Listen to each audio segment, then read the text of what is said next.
Ooh, good morning, beautiful people. Good morning. Welcome to LoveBabz, Love Talk on Babz, Rawls-Ivy. Sorry I'm late this morning. It's just cold. Bones don't move fast. I'm sorry. I know some of y'all tune in right at 9 o'clock. Where's she at? This girl is moving slowly, slowly, slowly, slowly. So good morning. Uh, let me see. Where do I want to get started? I got to get started somewhere this morning. Well, the Oscar now. I was watching the Oscar nominations this morning. Uh, I was watching the Oscars this morning. The nominations pretty good. I like watching the nominations only because I like movies. I like films, and I gotta figure out which films to see. I saw over the weekend I saw Emily Perez with Zoe Saldana. I I don't know what I thought. It's a great film. It's such an un-Hollywood formula film. Ish. I don't I don't know what else to say. It is good. It is really, really good. And just wild. So I saw Emily Perez. I'm gonna probably catch Conclave because there ain't nothing badder, nothing more badass than religious gangsters. There's nothing more badass in the world than them cats that run the Vatican and the backhanded, underhanded, you know, stuff that they do and the pettiness and the mean-spiritedness, all in the name of Christ.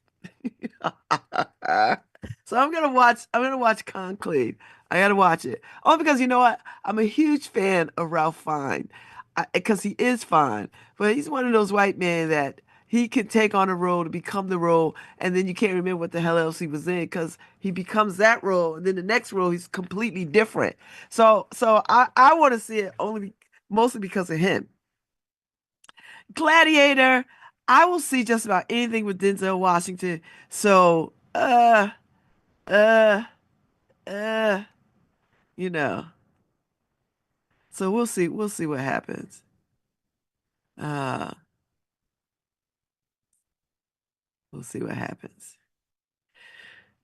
I'll watch that. So I just wanted to get that off my chest before I jump into these mofos, these crazy Nazi-esque people, Nazi-like, Nazi wannabe dummies that are dropping these little palm cards, postcards. They're doing it in East Rock because they know no white folks is just gonna clutch their pearls and whatever. They're not gonna drop those cards in Newhallville, the Hill. They're not gonna do Fairhaven. They're not gonna do it because at any time of the day, it's people outside. So unless you're buying drugs, and it's just white people doing this, right? It's just white people trying to terrorize other white people. Because if they come over here in Newhallville, if they go in the Hill, if they go in Fairhaven, if they go wherever the black ass neighborhoods are,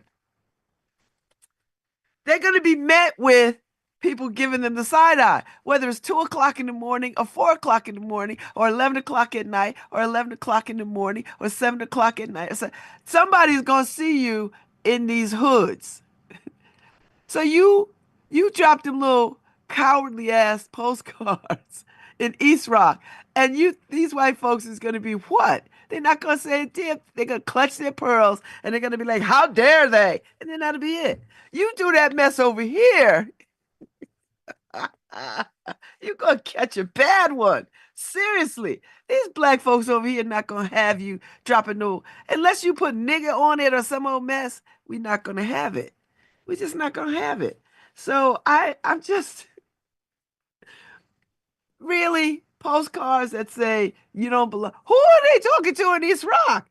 Is East Rock the place where immigrants are in large numbers? I'm just trying to understand the direction and what they're trying to do.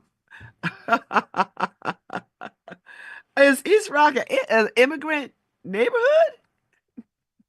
I'm like, these people are misguided. That's all right. I'm gonna. But Kika Matos is on it.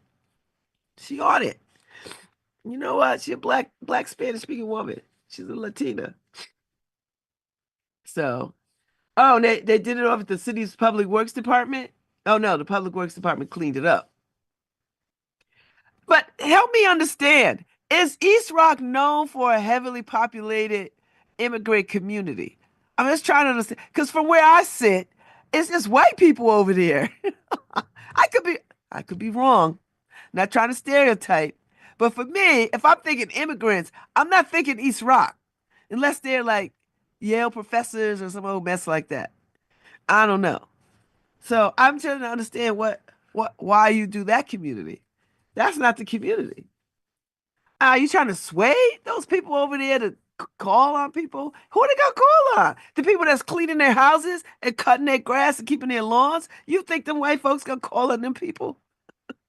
I'm just trying to understand these Nazis and their thinking. This is how you know they're not bright. This is how you know they're not smart. This is how you know they're not strategic. Because I don't know what I don't know what the point was. You know. Okay.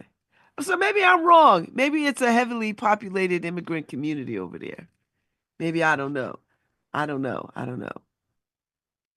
I gotta find out. You know. So huh. We'll see what happens. So anyway, there's a whole thing up on anti-immigrant flyers found and trashed at Lord Gillespie. And to all you people talking about because there's somebody with a comment of Public Works, y'all can shut up about Public Works, Super Cat. Super Cat hiding behind Super Cat. Whatever your name is. I know you're not listening to me, but if anybody knows Super Cat up there on the New Haven Independent, then you make arrangements to have your trash moved the way you want and leave public works out your mouth. You know what I'm saying? Leave public because if you feel some kind of way about all the trash in New Haven, you can mobilize people to help clean up, to help assist public works in the ongoing cleaning of this city. Because last I heard, they wasn't tasked with, I don't know, maybe somebody from Public Works can set me straight, but I didn't think they were tasked with ongoing cleaning of the city all the time. Do you know what I mean? Like they got one job to do. They do it very well. So if you're unhappy with that, then take a page from the people that keep up the parks and Parks and Recs. Parks and Recs is not the people to keep up the parks. But I mean, there are citizen groups that go often to clean up the parks, clean up neighborhoods. So you might want to join one of those organizations or committees or groups or clubs to sort of do that work and leave your snarky ass comments to yourself. Or you can make arrangements to pick up your own trash. I'm like, I'm hot this morning, baby. Because I know how hard these public, because you're not getting up at 4 o'clock in the morning to pick up garbage for 8 hours. You're not doing that. And if people will pack their garbage a little bit better, because I see the garbage, y'all, when you drive and you see people, see garbage is halfway closed, strolled in the streets. That's not Public Works problem. They give you directions on how to put the garbage out. They give directions and they tell you what to do, what to recycle, what not to recycle. Everybody gets the message. But I drive through the city and I see people half-ass with their garbage. Half-ass. And then they expect Public Works to do what they themselves won't do. And these are grown people. So yeah, they went and cleaned up those hateful flyers and postcards or whatever the hell they were. You know. Yeah. I'm with you, Paul Wessel. Who the hell? East Rock? I'm just trying to understand the purpose of East Rock. Is East Rock a heavily immigrant populated community? However, these Nazis are not very bright. But then were they ever bright? I think we give these people too much credit. I do have family at Public Works. I do. I do have fun. Yes, Harry, I do have family at Public Works. That's why I'm singing their praises. Because I know how hard my brother works. And I know how hard the cats that he worked with. They work very hard. and they care deeply about the work that they do. Do you know what I mean? So you talk about first responders. Public works is the first responders. They see all manner of things. That have to be police have to be called about and stuff like that. All kinds of stuff. So I'm just saying. You know, I'm just saying. I'm just saying. So you know. So are they trying to get? I'm just trying to understand. Do they want ICE to like raid them rich ass people in East Rock? I'm just trying to make some sense of this. I don't get it. I bet you where they won't do it though. Because you'll be seeing. Because I know it's just white people doing this. No black people. Black people are not putting out no anti-immigrant flyers nowhere. We're not doing that. This is white people mess. So angry white people. And I guarantee you, it's probably just angry white men just putting this mess out here, right? In these neighborhoods. Because they blend in them neighborhoods, right? You white and you in East Rock, you don't look out of place. Unless you got on Nazi paraphernalia, then you'll look out of place. But if you just got on regular, plaid shirt, jeans, the whole thing, you're just not out of place. So you could go drop flyers and nobody's gonna notice until they pick up the flyer and be like, "Oh, it's just wild to me." But they won't bring their asses over here in New Orleans, I'll tell you that, because they would be noticed. Because uh, if you see white people over here trying, what the worst thing you're gonna think is they are evangelists of some sort, some church, right? That's your first thought. Or they're just looking to hunt drugs down. They don't know where they're going. Either way, they're gonna get their ass kicked, one way or the other.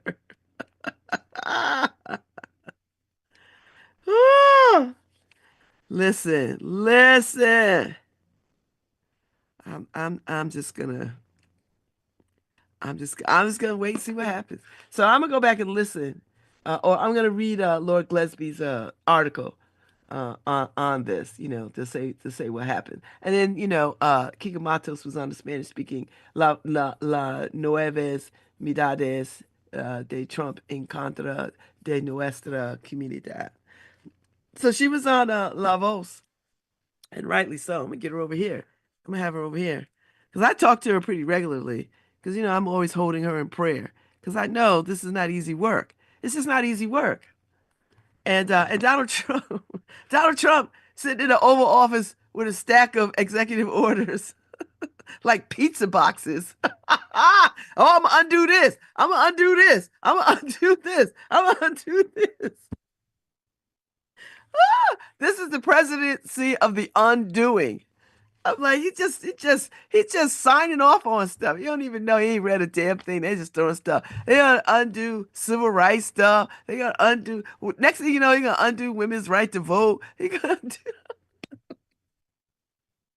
Oh, these white folks ain't playing around. They hate America. They hate. You have to hate America to want to undo all of its gains for the better. For the better. I don't get it. You want to undo all the protections of employment. You want to do all the protections around rights to vote. You want to undo all the protections around health care, all the things. Oh, Lord have mercy. And you want this country to be reared up by the stupidest of the stupid among us. The stupidest of the stupidest among us, which is just outrageous. These people don't know their way out of a out of a holy paper bag.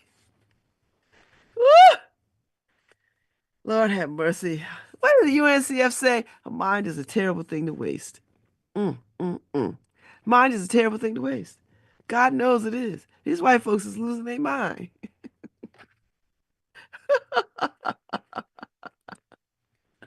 Ah, Lord have mercy. Every day it's a foolishness. And I guess Donald Trump is threatening to throw people in jail. Who are you trying to throw in jail? You can't have smaller government and jails. You can't. It's impossible. Oh Lord, I'm just, you know what?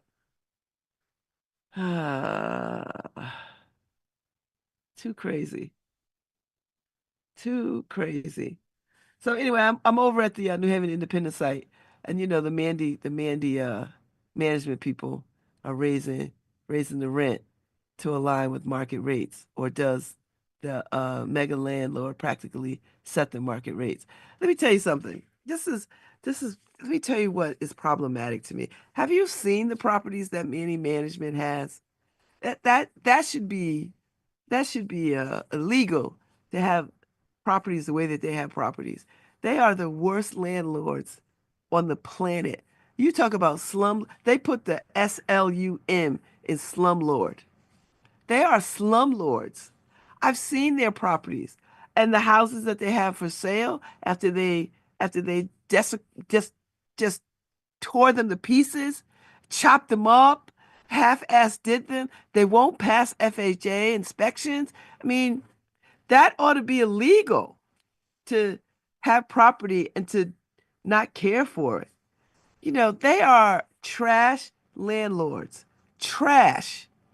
They are the worst of the worst of the worst of the worst. And it's unfortunate because housing is so necessary. But for people like them who are just, I don't even know, even if it's, are they making any money? They're just, I don't know. I just don't get them. I don't get them.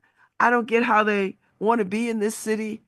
Go back to some other city that doesn't mind slumlords. We mind slumlords here. In the last month, I've seen so many properties that look awful just by going by. Because their properties because they got those big ass ugly signs slapped on the front of them. Do they even own nice properties? And these properties could be nice if they didn't own them. Just terrible. They're just awful. You know what? People should just march on them. And I know these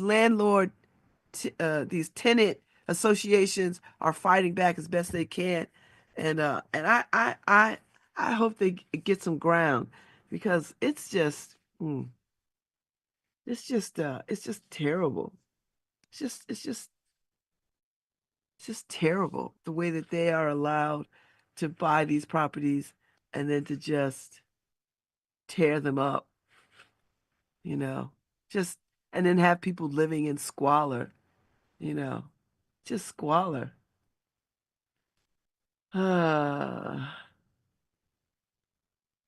Anyway, I'm just, I'm just, it's, I don't understand why the level of inhumanity that we witness, even in our own backyard, just with housing, is so problematic to me. It's like you have to just hate people in order to operate at that level. You just have to hate people. And these folks are so-called religious people. I don't know where they do that at, but they are so-called religious people, and it's sad. So it's just sad to see it. I don't know what God they worship. I don't know what God says. Just treat people like you treat them. I don't get it. They must have missed them sacred texts.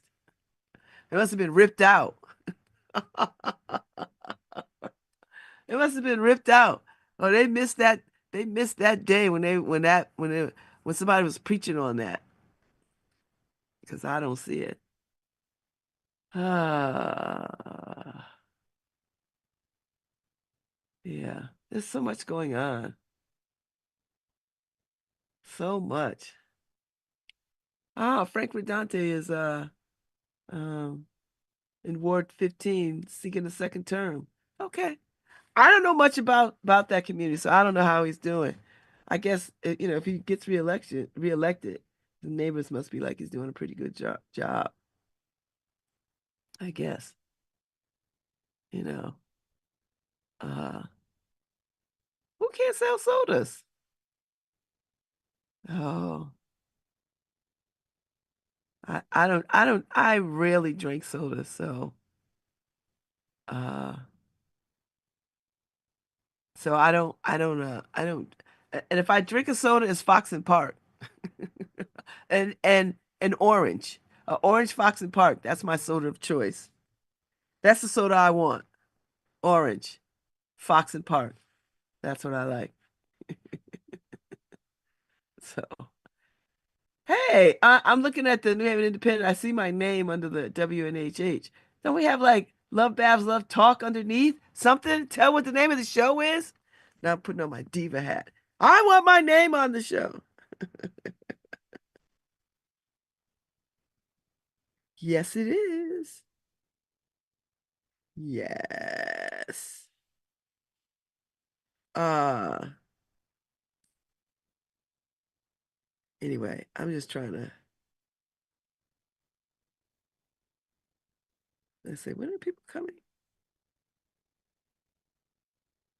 Yeah. Oh, one, two, three. I think that's it. Yeah. I think we're done on Friday. Sorry, people are texting me. I'm making notes.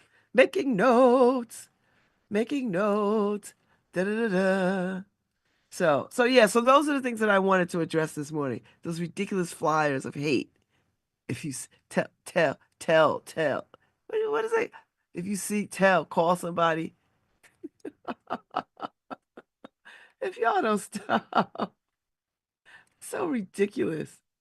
It's just the level of crazy that people operate under is a lot. It really is a lot.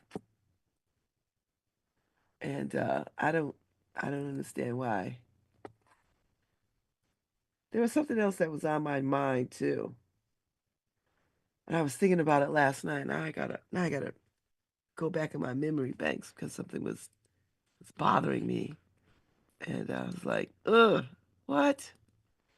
Some other foolishness in the news that I saw. I will say this. The Right Reverend Sister Bishop, that's a white woman for white women. I like her, but if she can move white people, I'm happy. If we could get her to uh talk to white women, that we might we there might be some it might be some help for them, some saving grace. You know what I mean? So anyway, oops, sorry. Uh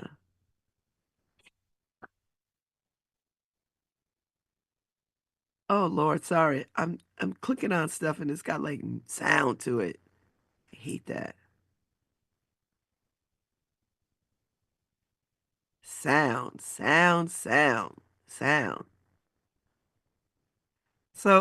I guess TikTok is back. Did it even go?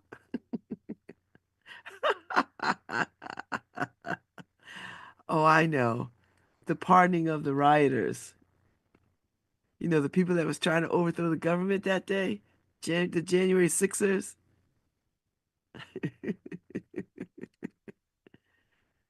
Oh, I just don't know what to make of it. I don't. Okay, okay. I'm just like whatever. But there's one woman who said, "I did wrong. I don't want to be pardoned. I'm serve my time." Now, can you refuse the pardon? Can you do that? Like, if you get pardoned, do you get to say, I'm done"? I mean, do you? I'm just trying to understand how that works. Like, if they get pardoned, they just throw you out of jail, like, get out. And you say, no? I'm just trying to understand how that works. I don't know how it works. So, uh, I guess I gotta pay attention, read up or something. I don't know. I just don't know. So, Anyway, I'm going over to Ruby and Gail's dedication of their center at Gateway, the Milton McAvey Center for, I don't know, Justice. That's what I'm going with. Now, I might have it wrong, wrong, wrong. I gotta, but that's the gist of it. I think that's the something along those lines. Um, equity, equity, and social justice.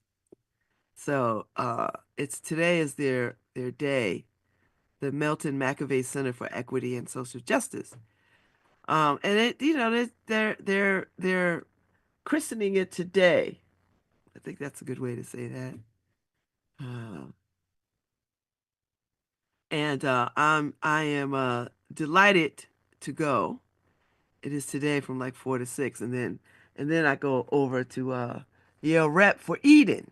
So this is a full day. First, when I get off air, I got to run over to the Cornell to the place, get these stitches out my head, and then here I got the results back from the biopsy. I don't know what it means, so I looked everything up, and you know how you can look everything up. I still don't understand what the hell it means. Like, what the hell does this mean? So, so I had to get in there and talk. Like, okay, so what does this mean? Like, what do I have to do? Like, what? Some new mess?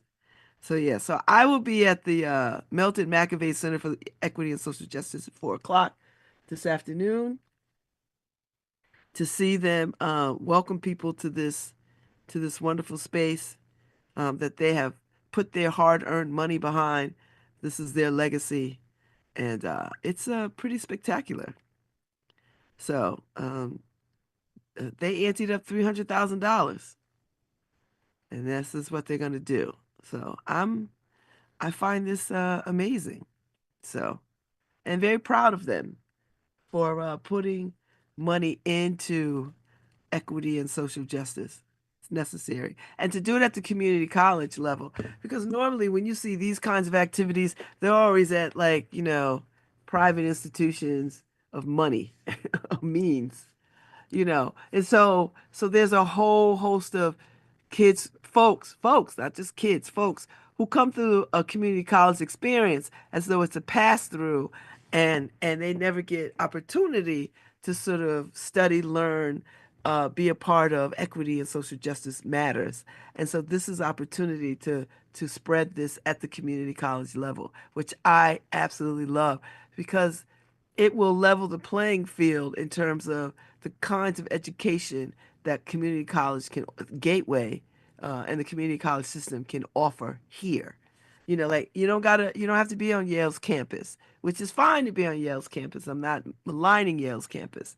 You don't have to be at Southern. You have to be at UNH or whatever. Like, those institutions or Alberta's.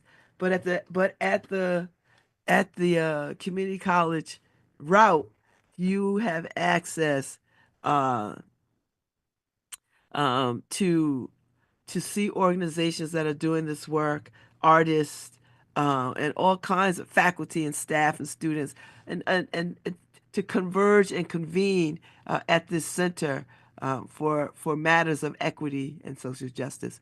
And I think that is excelente. And is my goal is to like just spend some time there too, learning and studying, and I just like the idea about it, you know. And I couldn't be more prouder of my friends who because they could do anything with their money. Do you know what I mean? Like you could do anything with your money. It's like I could do anything with my money, you do anything with your money.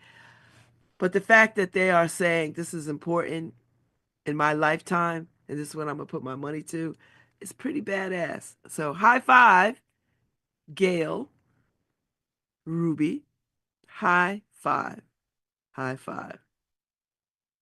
So I'm excited and delighted um, to see them welcome people to this center. So that's what I'm doing at 4 o'clock. And then I'm going over the Yale Rep uh this evening to see Eden. Oh, and I have violin lessons at 2 after I leave the gym. So I have to go to the doctor, get these stitches out, go to the gym, work out, come back into town, take my violin lessons, and then go to the Milton McAvey Center for Equity and Social Justice, and then go to the Yale Rep. So I have a full day. So I was trying to wear clothes. I don't know what I'm doing. I'm gonna have to work out in these clothes. I don't know. I have no idea what's happening. I might have to put a bag together with clothes. I guess. I don't know. Ugh.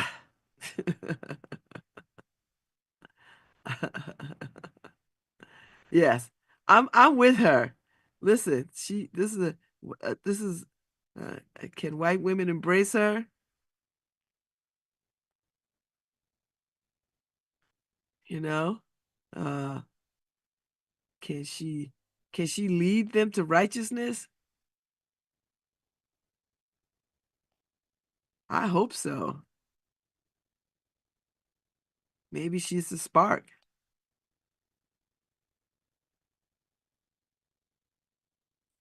So anyway, so yeah, I got a full on day. You know,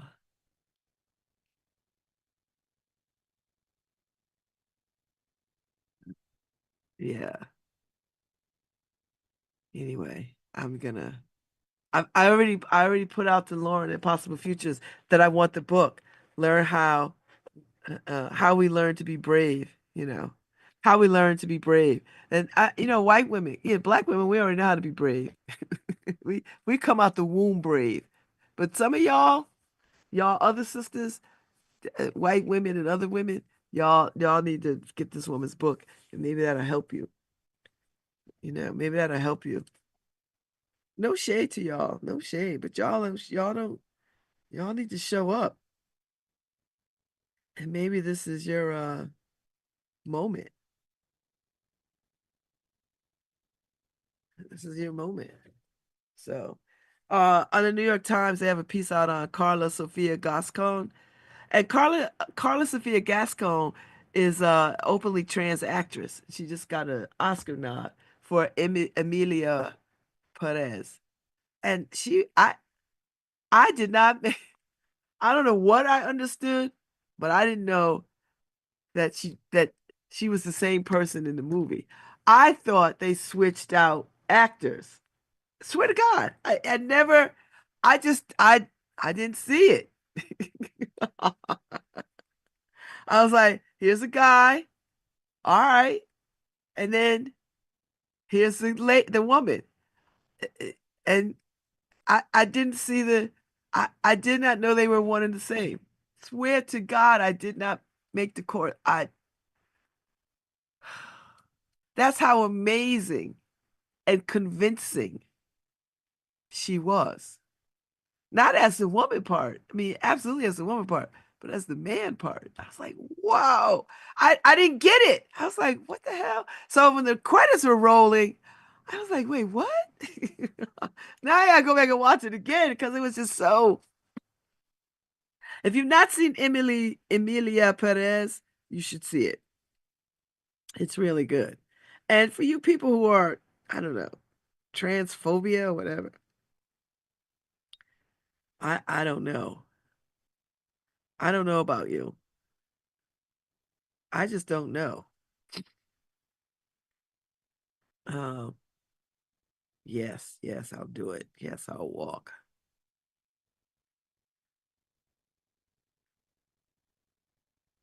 I don't want to, but I will. When is it? February 1st. Let me see if I'm around. Oh yeah, I'm around. The Lunar Fest parade.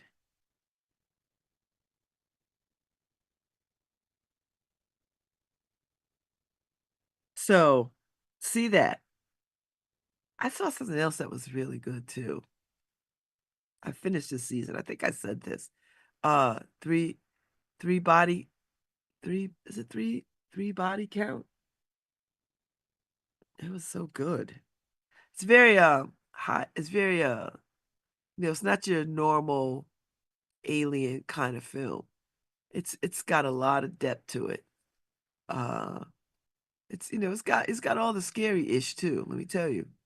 It's got the, people who will follow anybody kind of vibe to it.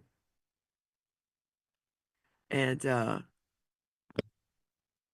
but if you have opportunity, see that too. So if you didn't get a chance to hear the Oscar nods, I'm gonna give them to you right now. I'll tell you what I've saw, what I've seen, what I saw. I haven't seen Sing Sing yet. I don't even, is it streaming somewhere? Uh with Coleman Domingo, who is unbelievably gorgeous and one of the best dressed people I've ever seen. Do you know what I mean? Like one of the best dressed men. And he's a tall man of stature, right? And he wears clothes so beautifully. I don't know whoever styles him. They hit it out of the park every time. So I have to see Sing Sing. I tend not to like prison movies. Um, but I guess I guess I'll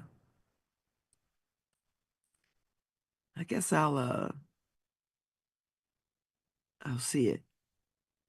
So uh so yeah, Emilia Perez leads with 13 nominations. Demi Wicked, Demi Moore, The Substance. So I'm surprised that Pamela Anderson didn't get a nod. I was a little disappointed at The Last Showgirl because people were talking about how amazing she was in that role. And the fact that she didn't get nominated is uh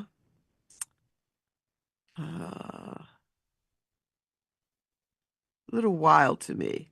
So uh but Hollywood hates women anyway, so what are these? Best picture. Honora. And if you've not seen these films, I've not seen some of them. I haven't seen either. So don't feel away, uh, because I've not seen them either. So I'm gonna pull them up.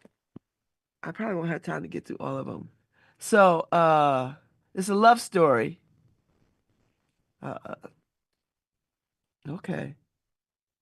Are there any black people in this? I'm trying to. Are there any people of color in this? I don't know. Honora. I don't see it. A young sex worker from Brooklyn meets and impulsively marries the son of an oligarch. And once the news reaches Russia, yeah, oh, so they don't like that. So I guess in true Russian fashion, they gotta kill her. Because that's what you do with films with women. You kill them. Yeah, I'm not gonna watch that. It's a comedy drama written by Sean Baker, who I'm sure is some guy. Uh, yeah.